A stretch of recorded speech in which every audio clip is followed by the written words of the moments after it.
Hello, everybody. Welcome to Open Mic Responder Roundtable. My right-hand man, Forret Smith, and I are back in the saddle together. Feels good. What's up, man? Hey, what's happening? I feel like I should be to the other side of you right there, This is true. considering the seating arrangement. I know.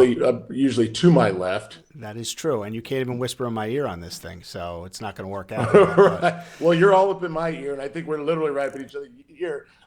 Live from Mesa and from New Jersey. that's right. Technology, right? Technology is unbelievable. So we are thrilled to be back together. We're thrilled to be doing this. I don't even know what you call this thing. What's a YouTube channel, video blog type thing. That we thought it was important to kind of continue what it was we were doing to bring some recognition and awareness to the industry, which the show Live Rescue is doing. But we really wanted to highlight some of the responders. And really, we want to make it as interactive as possible, right, man? Yep. Yeah. And I love the concept that, we had talked about, because some of the feedback I've gotten from people is getting a little bit more insight, because, great programs like that create this dialogue where people start asking questions about how we do things, why we do things, the difference in our job descriptions, things like that. So it's going to be really cool to create those conversations and have those dialogues. Exactly. I mean, the truth of the matter is this industry is a little bit confusing. It's even confusing to us as responders. So the people that are watching the show are not in the industry. Not all of them are in the industry. And so we want to be able to explain a little bit about that, maybe the idiosyncrasies, and some of the little things that go on that you're not aware of. And in the process, be able to interview and get a little bit more of an intimate look into some of the responders' lives and, what drives them. So we are thrilled to be doing this. This is only going to be as good as the interaction we have with the viewers. So, we have different social media outlets and platforms that we're utilizing for questions and things like that. This first show, we are thrilled because we have one of the hottest stars of Live Rescue with us. She has become the country's sweetheart, and I will tell you that I had the ability to meet her. I did one show with her in season 1, and she is exactly as advertised. She's amazing. She is Miss Laticha Vaughn. And Forrest, what do you have to say about Laticha, baby girl? Well, I tell you, that's the thing, is I have not met her in person until now. And because of her presence, her bedside manner, or we could say gurney-side manner, Yeah, right. has really attracted a lot of people's attention across the country, because it really does come down to how we treat people. And she's been that epitome of treating people just nice, and even from those, some of those calls, and many of you out there that work in this know that there are people out there that can push your patience, and just to see her in her delivery of care just reminds us, and we all know people who do that if we don't do that ourselves, but she just reminds us of that extra compassion, how it can go a long way. 100%. As Forrest alluded to, she is that person. She is that calm. She is that presence, and she is truly one of the more caring people I've ever had the opportunity to meet. So, with no further ado, let's bring Laticha in, because I think we have her on the camera and on the feed. Laticha, what's up, girl? Hey guys, how are you? We're good. Hey. How are you? Hey. Good. Thanks for being our first guest here. There's no pressure on you to make this great, just so you know. Oh, I know. I appreciate you having me. Thank you. It's our pleasure. So That's right. Well, hey, it's not going to take a whole lot. If we get a few viewers and we add, then it only just goes up from there. that's exactly right. So yeah, don't feel too poorly about yourself. All right, Yeah, it's going to be fine. You can't go worse than 0. That's Right? exactly You can't it. go worse than There you 0. go. We're starting at If we 0. get one, we're okay. Yeah, exactly. So thank you for being with us, Laticha, because again, you have created this groundswell from your time on Live Rescue. So many people are loving loving watching you, and they really feel like they've learned so much about you in the short time that this show has been on, that it was really important for us to bring you on. It was kind of like a no-brainer to have you be the first person here, because I think a lot of people want to learn a lot more about you. So thank you for doing what you've done, and thanks for coming on. Well, thank you. I am honored. When all of this began, Garen kind of spoke to me about the show and, asked me if I'd be a part of it. And actually, I wasn't sure if it was something that I wanted to do. And, I went on and I agreed to do it. And, as the days went on, I was just being myself. And someone said, the people love you. I was like, oh, they do? I didn't do it because I'm so busy. I never really had the opportunity to watch the show. And so I just kind of heard from others that people like me. And so I was like, oh, well, I don't know what I'm doing to make them like me. I'm just being myself. Well, you know what? I think that's what's kind of cool about the show. I think Forrest would agree with me is that we've never really had that platform. I mean, no shot on law enforcement, but, they've always had the shows, right? They've always had the ability to be out there in the spotlight and even on television. Whereas fire and EMS really didn't have that opportunity. And so now we're getting to, and now you bring in the live element of it, and you're getting to actually see real people. We're real people, so like everybody loves to say the word hero and things like that, but we're just real people. We're just paramedics. So, that's one of the questions that I was going to say, I was going to ask of you is what has it been like going from regular paramedic Laticha Vaughn to paramedic Laticha Vaughn of Live Rescue that everybody knows and loves? Has that been difficult for you? Has that been fun for you, or a little bit of everything? I can honestly say I feel the same. I think I'm still just regular little Laticha Vaughn. It's important to me to show our children, something positive. I don't know what your guys' city is like, but here in St. Louis, it can be rough. And so for me, it's just important to be a reflection of who I would want them to be like or be better than me. So, for me, that's why it was a no-brainer to do the show for that reason alone. That's awesome. I mean, and again, that's what it's all Yeah. about, Forrest. Yeah. Yeah. I was thinking of that call that you had. Wow, it's been a month ago. It was a pretty bad call. It was that shooting. And we've all been on those. And those are extremely rough to navigate through. But I thought you did something interesting. You had reached out to your dad, right? If I recall, you I spoke to your dad did. that day. Yeah, I did. and that's one of the things that we talk about. Would you say that in your career that it's important to have a support system behind us because of these types of calls that we see? It's definitely important. And what no one knows is what happened behind the scene. Um, Mhm. I was just really upset. I was hurt. Um, I was wondering what more could I've done, which honestly, I believe I did everything that I possibly could. But I wanted a hug and I needed a hug at that very moment. And I said, Angie, I need a hug. Can you hug me? And she said, I can't. You got Oh, blood all over me. And I was like, okay. And so I needed that hug. I needed something at that very moment, and I couldn't get it from Angie. And Right. so I went to the truck and I called my father, which I wasn't thinking. I just I called it my safety net. I knew what was safe, and it was my father. mhm. You know, I think that is like what it's all about in a sense that that is reality. That's about as real as real gets, right? I mean, that's whether the cameras are there or the cameras aren't there, you're going to do that, and I think that's what is so special about people being able to kind of dive into your life to see your life and the lives of the responders in general as to how we handle these types of things. Again, we're not robots by any stretch of the imagination. We just do this.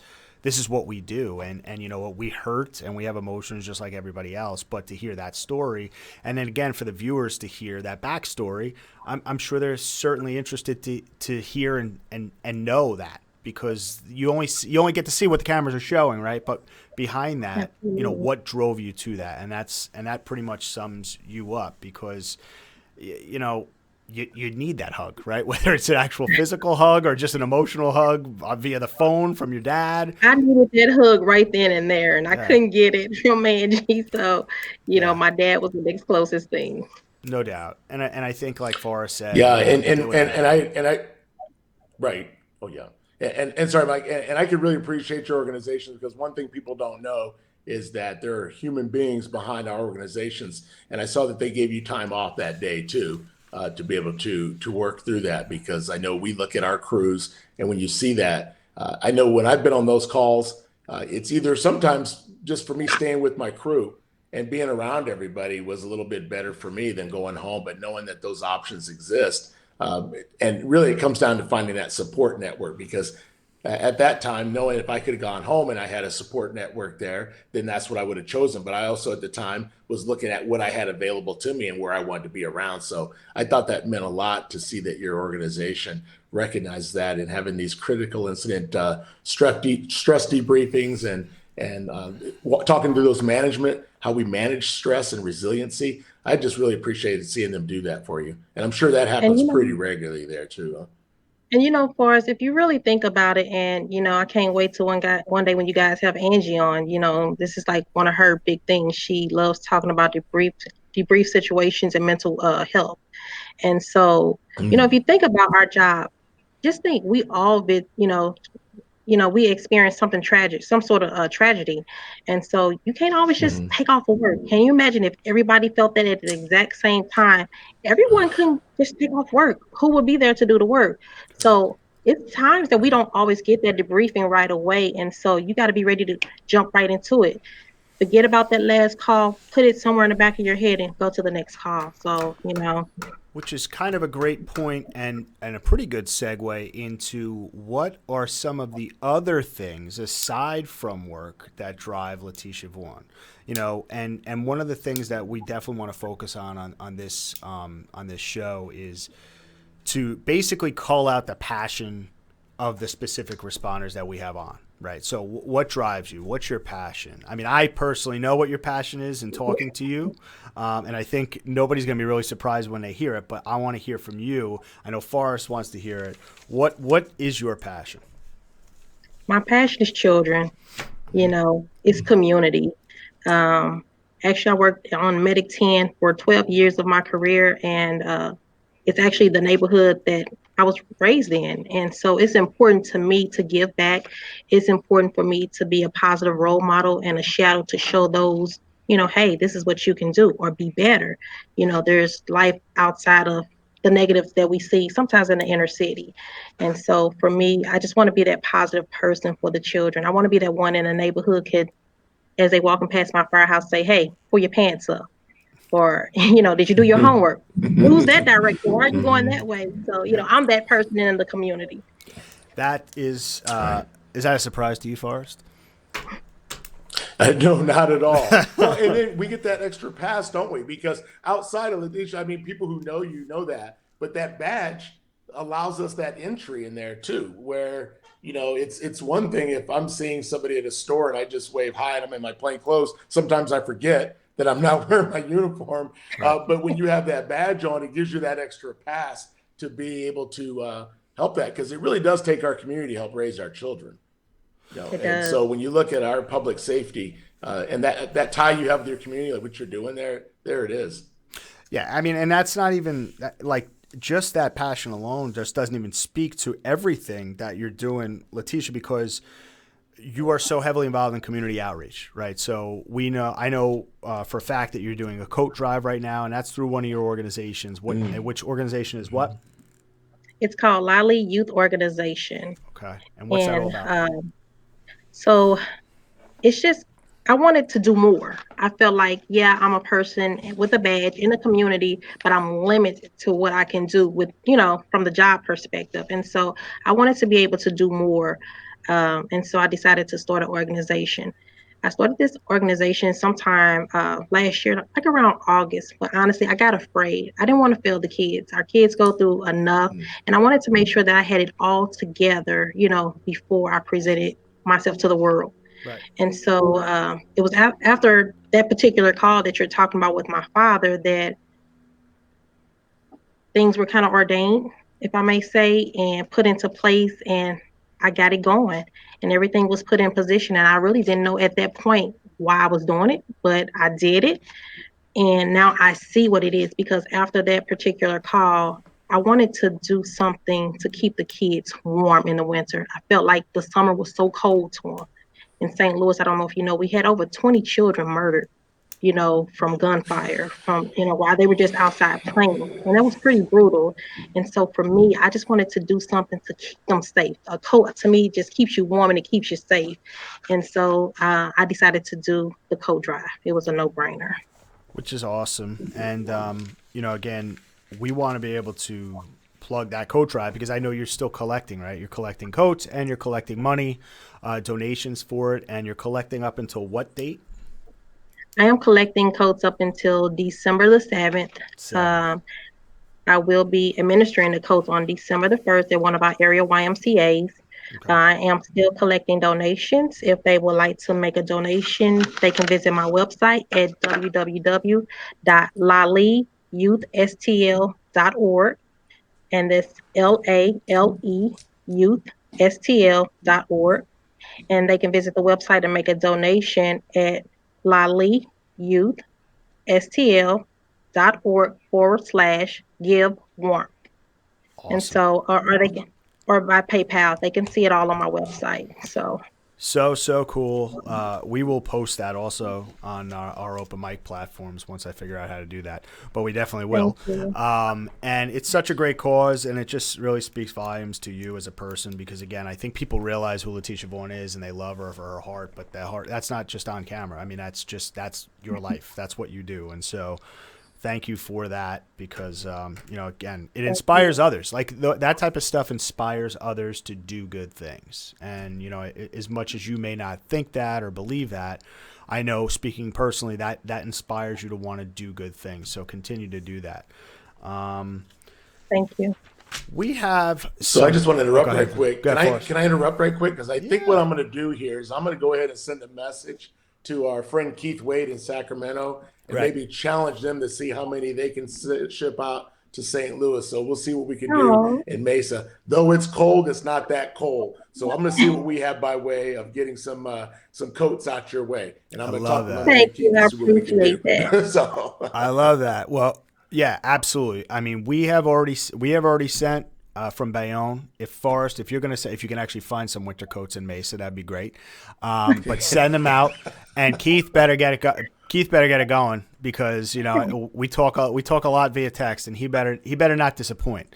And we can get Lang on board with him. So whatever we can do to get these guys and everybody else to contribute, we will absolutely do. So Forrest will oversee that. Plus, who is ever going to say no to Forrest? Look at the size of him.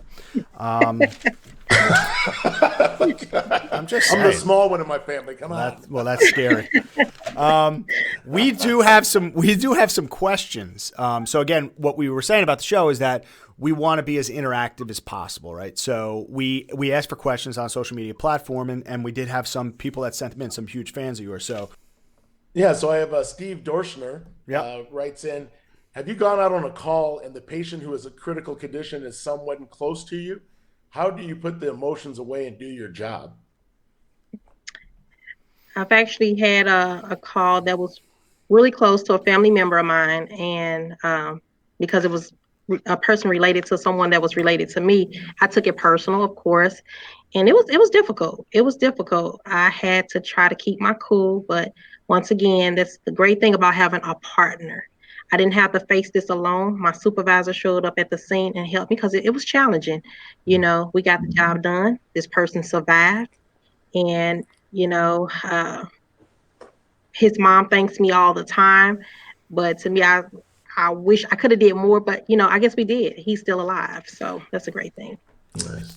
I think you kind of go into like almost like robot mode, right? Where you just do, right? And you try not to connect too much. I mean, that essentially for me, when people ask, how do you do that? How do you work on kids or how do you do this? I just try not to too much see faces, right? I just try to work. And then unfortunately you'll always see those things, right? And usually after the job, but you just try to focus on the task at hand because you know that's you're standing in the way of a poor outcome, right? And so you have to kind of clear your head and just put blinders on and work. And that's kind of like I deal with. When experiencing that call, if I could describe it, how the Matrix, everything is kind of like slow motion. Down. Yeah, exactly. That's what you feel like. You feel like you want to run a marathon, but it feels like you're moving so slow. Right. It definitely is another place. Totally. I think that, and I think that it says a lot for most calls, right, Forrest? Like when chaos is going on, you just try to slow it down. Like as professionals, we try to bring calm to chaos, right? Because we're not going to be able to function. Yeah, that's a big thing because especially when when you have 3 people on your crew, we ride 4-person crews.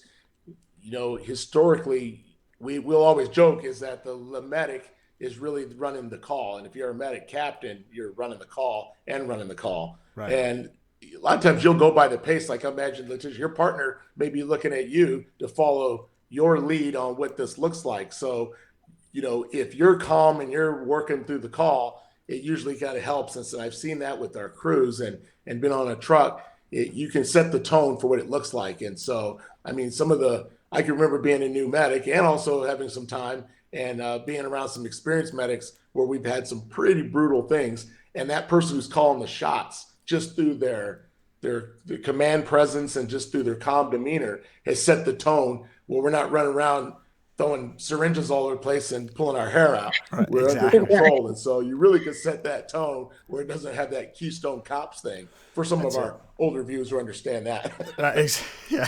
So, yeah.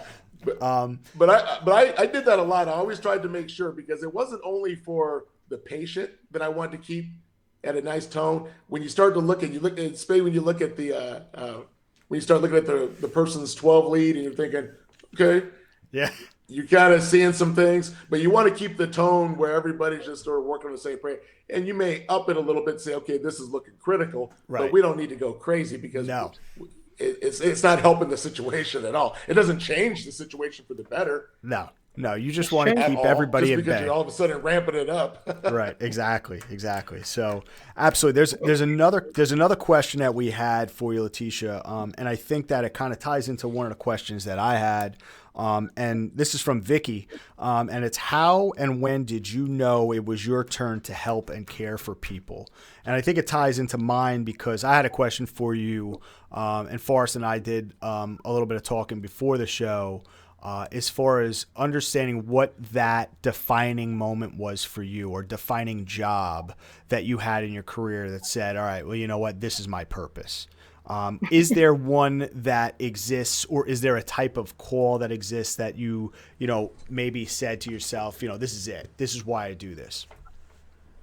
I'm going to be totally honest. Mm-hmm. It was actually before ever coming on the job. Okay. I was a little girl. I was a daddy's girl. And so honestly, I got a light start in life. I had no idea what I wanted to do with my life. I went to college. I came home. I didn't know what I wanted to do. My dad spoiled me. And so it wasn't until his retirement and I saw the big checks coming in. I was like, that's his money. I got to figure out what I'm going to do with my life, know? And so I still didn't know. But I had a passion for helping people, and it extended because unfortunately I lost my mom early on to cancer, and I was her caregiver. And as a child, I was a caregiver without even knowing what a caregiver really was. I was just doing a job, and I've always had that heart to help people. And so honestly, one day I woke up, I said, you know what? I want to work on an ambulance. I just want to do it. I just went to school. I just did it. I didn't know. And so once I got on the job and I started doing the job and I started seeing the faces of the children, that's when I knew. It wasn't necessarily a call. For me, it's always about helping people and being a role model. And that's what I knew. And so when you love to do those things, you're going to do your job at your best all the time. Awesome. Well, you do it. You certainly do it well. Forrest, I'm curious for you, my man. What was the defining moment for you when you said, I'm going to do this? I'd switched careers because my background actually was in sport marketing, advertising, and PR. And I had been doing work doing ad agency work. And one of our clients was, it's awkward to talk about because it's something that still goes on. Essentially, I was helping market malt liquor and market beer. And the places where we were marketing those products happen to be places that are struggling. And when you're doing that and you're coming back home and you're looking at what your body of work is, and I felt that I had a really talented team of people I worked with, but we were focused on our efforts on how do we increase sales of something that's killing our people and people in general. When I say our, I'll just say all of us. And so I found myself pushing products that sure was making a lot of money for somebody, and I got to use a lot of creativity. But when I started taking a look and realizing that I wasn't doing anything that I felt was good for society, and so I quit my job. I went back to school for fire science and switched careers. And friends of mine who had worked for some departments in Southern California were saying, hey, look at this. Come hang out with us. I got some guidance from, and I'll mention Chief Jerry Austin with the Anaheim Fire Department. He was all of our chief. He took everybody under his wing. He was the first Black firefighter in Orange County, first Black captain, first everything in Orange County, California, and took a lot of us underneath his wing and brought us up and navigate us through how the testing process worked. And so I followed along, and I still like to think I'm giving tribute to him by helping others who are aspiring to become firefighters, EMTs, paramedics. So that was my shift. It was really going from something I felt was more for the good of society. I knew I wasn't smart enough to be a brain surgeon or a doctor, but I knew that I was also afraid I wasn't smart enough to be a paramedic.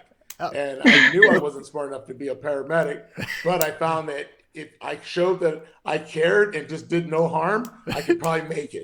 Amen. Amen, my friend. What Listen, about you, Mike? fake it till you make it. Yeah, what about you, Mike? Well, okay, never mind. I'm gonna let him answer. Well, so I grew up around this. So it's a family business that my father started 47 years ago. So I literally grew up in it. So my father would drive me to hockey games, and we would be stopping off on structure fires while I would sit in the truck. So I grew up around it, never really with the intention of doing it. And then when I graduated from college, and I graduated with a marketing degree, and I was looking at sports marketing, I said, I don't really think I want to do this. And I said to my father, maybe I'll just do my EMT. And he said, yeah, do that. So I worked on the street 911 unit for 3 years, and which isn't easy to do when your father's the boss. And after that, 9/11 happened, and we were first due into New York City, and that to me was the defining moment. As far as me realizing that this is what I was going to do, this is what I was called to do.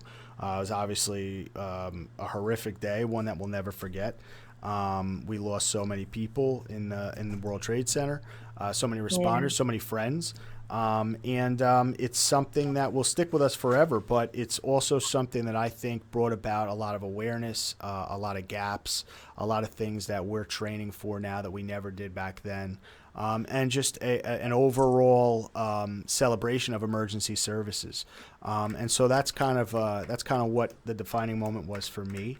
And again, I'm in an area where unfortunately we're surrounded by a lot of high impact incidents, being right next to Manhattan, right? And so I've dedicated a lot of my time not just responding to those incidents, but mitigating against them. Like that's one of my big passions, is to plan and to train to mitigate against these types of attacks and things like that. So again, I love to meet new people, and that's why this whole experience has been amazing for me, because I get to meet amazing people like you guys and find out what's going on in your area, and what you guys prepare for, and also the guys like Keith Wade and Corey Lang out on the West Coast, because I'm not used to the West Coast stuff. So that's kind of like what it has been such a blessing with this show. So that's why we're doing this. The truth of the matter is that's kind of why Forrest and I wanted to continue doing this, because we just want to continue to bring awareness to the industry and to the people that do it. And I think that in our very small little social media way, we hope that people enjoy it and kind of are into it. So that's kind of what the whole intention of this thing is. Absolutely. All right, so here's the story. I think we've been going for Brian, and none of this stuff would be happening unless Brian, our tech wizard here. What are we at, Brian? 50 minutes? 35 minutes? Okay, so we'll probably start to wrap it up here, because there's no way anybody wants to look at Forrest and I anymore. You, Laticha, absolutely. But I don't know. I think they love you guys. I think they love you. Yeah, that's nice. Thanks. Yes, you heard that, Forrest. But before we go, I want to ask Laticha if there's anything else that she wants to let the viewers know about maybe the show and what it's been like, and what you think overall of it, or any types of tidbits that you feel that the viewers would really love to learn about or hear about. I think the show is awesome. I think it's a wonderful platform, like you mentioned earlier, for people to see the behind the scene things of what we experience. It's what you see on TV, but then there's everyday life. I do the shows on Mondays, but all the other 6 days of the week, I'm still working. I'm just regular Laticha doing this job. And so um, it's a lot of unanswered questions about, before the commercial, I wonder what was going to happen, or, you know, but I'm glad you gave them this platform. That's why this is a good platform for them to ask us these questions and we can answer them to the best of our ability. But the show has been amazing, to be able to bring them into our world per se. They can see how hard we work and our dedication to the community. We are a community-based job. Because of the community is why we have these jobs. And so it allows them to earn our trust, Sure. to know that when this person comes into my home, I'm going to get the best care. It's not scripted. We don't rehearse this. Half the time I'm already at work, and so by the time the show come on, I'm just continuing my day. So, Yeah, that's a good point. It's not like you just came right in for the show. You've been going. It's just that they yeah, picked up and started going live at a certain time, and you're already probably 12 jobs deep. and I'm probably my 12th hour in. I just Yeah, stayed a little bit longer for the viewers. right. And see, that's nice for the viewers to know. That's nice for the viewers to know. One quick question from me, and then I'm going to ask if Forrest has any more. Who do you like to follow on the show? Like, who's a responder that sticks out to you on the show? And this is not to belittle any of the other ones, but who sticks out for you that you like to watch or you like their style? Is that for me or for Forrest? That's for you, Laticha. I'm gonna be totally honest. Okay, I want to hear. So, because I'm normally doing the show, Uh-huh. I don't always get the opportunity to To see watch it. every Right. episode. I was going to say it's probably And hard to see. so, Yeah.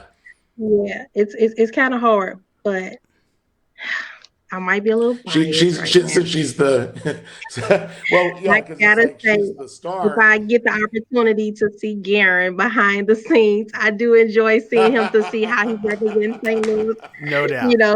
But before Garen, I actually loved you guys. I thought you gelled well on the show. I think you made it self-explanatory for the viewers to understand. So, uh, I think everybody overall did a good job. I don't think I have just this fan favorite, probably biased with Garen. I just love what we all represent from Good different parts answer. of the world.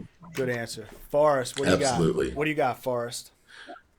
Well, that's the thing. If you were to say what would you want people to take away, because one thing is that the folks that Annie are bound by certain things that they're not able to show, and I'd have to say those are some of those things that and I was really impressed by the fact that they're trying to protect family, and they're not necessarily looking at it from like a big corporation thing, but they really generally are trying to protect families of those who may have lost homes in fires or lost loved ones, and so there's a great number of critical types of calls. But is there anything that you would want people to know that they're not able to see, that you have to manage, you and your partner have to manage or deal with? Is there something that if they could show it on TV, what would that be? I guess I hope I didn't create two different questions, but I guess my question, if I narrow it down, is what type of calls would you like people to know about that would define a little bit more what the St. Louis Fire Department has to deal with? If you, I think if I could just kind of loop them all into one basket, we had the gentleman up in the tree, we had the Stevie V, we had the tragic situations, it's just awareness. Like, we have no particular certain call to show you guys, like, we are prepared to handle all of these calls. We have to have our mindset prepared to handle the top call, the smallest call. A headache gets a high priority until we rule out there's nothing else. You hear a headache call, you thinking, oh, well, take some leave and call it a day, but not understanding that this person's pressure could be Yeah. 250 over 140, and Correct. they're Right. near having a stroke. So, you know, just we at St. Louis Fire Department, we take every call serious till it's not serious, you know. Awesome. And so even then, we're going to get them to the hospital. But I do have a couple questions for you guys. Uh-oh. Uh-oh. Okay. Okay. All right. We'll see if we'll answer them. Go So ahead.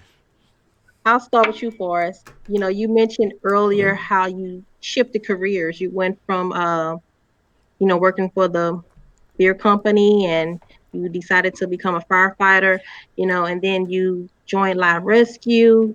How has this experience impacted your life, I guess professionally and personally? Well, personally, it's affected where I've had some friends and all who may not have known a whole lot about this occupation got a little bit more insight. So that part was really cool. Was for them to get that insight on what we do collectively because they could see you run calls, they could see the boys over in Bayonne run calls, so they could see us across the country running these calls and understand that that's also what we do. Then when they look back at saying, "Oh, all the time Forrest spent on a truck, that must have been kind of stuff he was doing because a lot of people didn't know that I'd spent time on a truck. You don't just appear here; you have to work your way to get here. So that part's Right. been really cool as far as from a personal side. It's going into outside my comfort zone. I had worked with a lot of local media here, but doing something international really meant a lot to me because I really thought that this was a great platform to be able to show collectively people, especially when it comes to all hazards fire departments, which you're describing what St. Louis has, Sacramento, Mesa, where we are do it all fire departments that provide all these different services.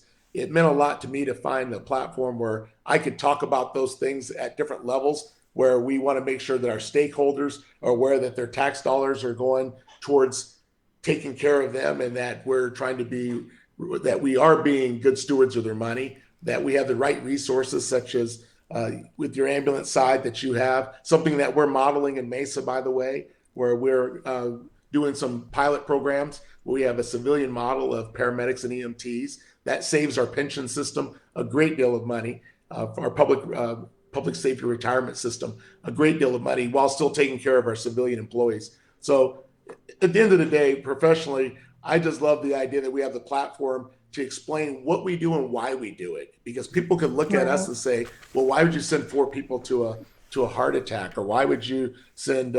Why do people have to one? Why do they have to be EMTs and they can't be? All these things that we're shown in the show. I love the fact that we can show that and really address what's happening with tax dollars, and people can really see it and be more informed when they're making these decisions to vote for some of the bonds that we need for our cities." Cool. All right. What about you, Mike? Oh, geez. From a professional standpoint, I think that, um, one of the big things that I'm always promoting to my people here and to the people in the industry is professionalism. And I think that it's so important to have that ability and that platform to show that we are a third service. So, again, when we talk about the all hazards fire departments, it's kind of wound into that, it's police fire, but it's police fire EMS, fire rescue, like Mesa Fire Rescue. In our area, it's police fire and EMS. And so for me, I think it was the fact that we were able to show exactly what it is we're doing. EMS is delivered in so many different ways, and I think that that's something that the viewers are starting to see, whether it be private, whether it be all hazards fire, whether it be municipal, whether it be volunteer. There's so many different delivery models, but at the end of the day, it's always about professionalism. So for me, that was the big thing. Personally, I've just I've always just tried to put my best foot forward. and make sure that I'm doing the best that I possibly can for the industry, for our agency, and as I say, for the industry and for the country as a whole, to see what it is we're doing. It's been an absolute trip. I mean, never in a million years did I think that I would be on a show or anything like that. It's certainly nothing that I've ever trained for, which you could probably tell. But it's been a blessing, because it's kind of brought about this fire in me to say, hey, you know what? We have the ability. We have we maybe have the platform to do it. Like Forrest and I, after being together and hitting it off and things like that. So personally, it's been just a lot of fun, but it's also been multifaceted in a sense where it just carries over into that professional side. Absolutely. And so next question, and it's kind of similar but a little bit different. Just thinking back to, you guys had the opportunity to watch like 7 cities at a time, and to kind of see how everyone operated a little bit different. Was it times that you guys took a little bit from each city to try to implement in your personal workplace per se, and to make situations better, and you say, you know what, that's a good idea, maybe I can incorporate that to what we're doing? Really cool question. That's a really cool question. Like, for instance, I think that everybody, we weren't there to critique negatively any agency and what they did. Everybody does things differently. But there were certainly certain areas where I picked up on things, or even just was more complimentary. Even on the show, I believe a few times I was very complimentary of Mesa, and that's not just because of the relationship I developed with Forrest. But the truth of the matter is, I was always very impressed by the way they handled themselves as that all hazards agency, but also the personal protection that they use on every single call. It was, you could tell that it became habitual. And when you do things, consistently, and when you do it repetitively, it becomes habitual. And I think that that's something that sometimes escapes us in this industry, because, it's easy to get, I hate to say this, but it's easy to get lazy. And that I never saw from them. But, that is there were so many good things in every area. But, that was just one of the things that stuck out. So, yeah, definitely we look at those types of cities and we say, hey, you know what? That's pretty good what they're doing there with their PPE. I like where they keep that stuff in the unit. I like how they dispatch this out, or what they roll out on these calls. And that's, it's a great question, because I never really thought about it. So I think that's a great point that you make. Yeah, and for me, for me, it was more of a reinforcement of how we deliver our customer care, our customer service, because I thought it was really cool for the country to see Captain Sam Frazier, Steve Heyer, Matt Koblinski. I go down the list, but what was really cool is also to see the boys over in Bayonne, how they did it. And Laticha, you sort of were like the cap of that. It came down to that customer service, right? Right. Because at the end of the day, we don't have products we can make, and viewers aren't going to see some of those critical calls, which don't give us that opportunity to deliver that. It's taking care of the family, but it's a clinical mode where we're working. But it's those low acuity type calls that viewers are seeing that we can look and show different examples of all these best practices that ties us all together. It's that customer service. And the point you made earlier, when we look at the types of calls we're running, where we have to get past this whole thing of what's considered not major until we get there and realize what we're dealing with, and take things to like the worst case scenario, because that's the business we're in. Right. And so it just reinforced that. So what's really cool is that when people are watching the show from throughout our state of Arizona, and they're really checking out Mesa, and they're looking at the other departments, that common thing they see is we have to make sure that we're doing a good job in how we treat people. Because right. I believe that a lot of departments could be watching this, and people within their community saying, that's what I expect to be treated like. So that gold standard being created by all of these departments being featured, and when it has a face to it now, it's got your face, Laticha. It's got, well, it doesn't have Mike's face, but it's got his face. Thank God. It's got the boy's face. Thank God. But it's kind of funny. As far as being relatable in the field, let me put that out there. Yeah, exactly. What a lot of people don't know is that, it was a long time coming, and I'm really honored to have, this opportunity to speak on it, because I'm I'm very strict when it comes to good patient care and bedside manners. Like, I don't play, I don't care. And we get tired. I don't have all these good days. Every now and then I have a bad day, you know. I'm human, but ultimately the goal is to treat people with care. And so at one point, Laticha was the person that no one wanted to work with, because it's like being because they knew that Laticha basically is going to order you to do your job properly. Right. And if you didn't want to do the job right, you probably didn't want to work with Laticha. So a lot of times people are like, you know what? I don't want to work with her today. But, I'll tell you right now. All right, so this is episode on accountability, right? Exactly. So this was all good stuff. We are about at the 50-minute mark. So I think what we're going to do is we're going to close it down. But before we say our goodbyes, we have 1 minute to play a game that, Forrest, we're going to play with every guest. And this game is called When You're Stuck in the Forest. All right. And so it used to be like if you were stuck on a deserted island, but since you're Forrest, we're going to say if you're stuck in a forest, okay, and you had to, who would you choose to be with you in that forest? This is for Laticha, not for you, Forrest. Laticha, who was the person you would pick to be with you in the forest? My husband. Your husband. The right answer there. Nice. Okay. What food would you want with you in the forest? Plenty of seafood. Seafood. Okay. Not something you'd likely find, but okay. What CD, tape, or record, depending upon what decade we're from, 8-track, would you have with you? Gerald Levert. Whoa. Okay. All right. All right. What TV show would you need with you if you had a TV?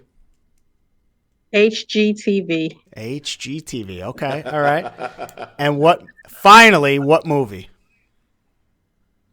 What movie? Love and Basketball. All right. Okay. All right.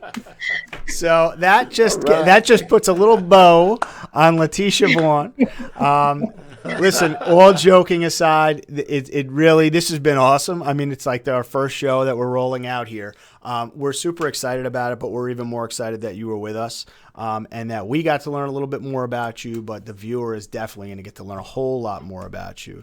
So we wish you continued luck, continued success in what you're doing, and obviously just all the amazing things that you're doing. Keep doing them because, as I said, you're an inspiration to so many people that you need to keep doing that. And Forrest, what else do you have, my man? You know what? I want Laticha to give us that website again because, again, I think this would be a good opportunity for us to perhaps find different causes that we can support through our brothers and sisters throughout the different agencies. And so, Laticha, if you can give us that link again to just find where we can start. Spell that for us, Laticha. It's www.LALEYouthSTL.org. And they can also donate by visiting www.LALEYouthSTL.org/give warmth on our website. And, I just want to thank you guys for giving me this opportunity. It's been a pleasure speaking with you guys, and I wish you nothing but success. Hopefully that the viewers do watch this, take advantage of it, because it does give you an insight of, our lives outside of the department. So, good luck to you guys, and I wish you nothing but success. Thanks, Laticha. We appreciate it. Thanks, Laticha. We will be back next week. We have not announced our guest yet, but believe me, it'll be somebody awesome. And who's barking? Who's Forrest? Is that your dogs? They got to go out. That's Maggie and Maddox in the background. They got to go out. Get them out. That's the show wrap up. That's the show wrap up. So listen, make sure you tune in. Make sure you like and you subscribe to the channel. That's super important so that we can keep it going. And again, thanks for watching Open Mic Responder Roundtable, and we will see you next week. Bye-bye. Bye-bye.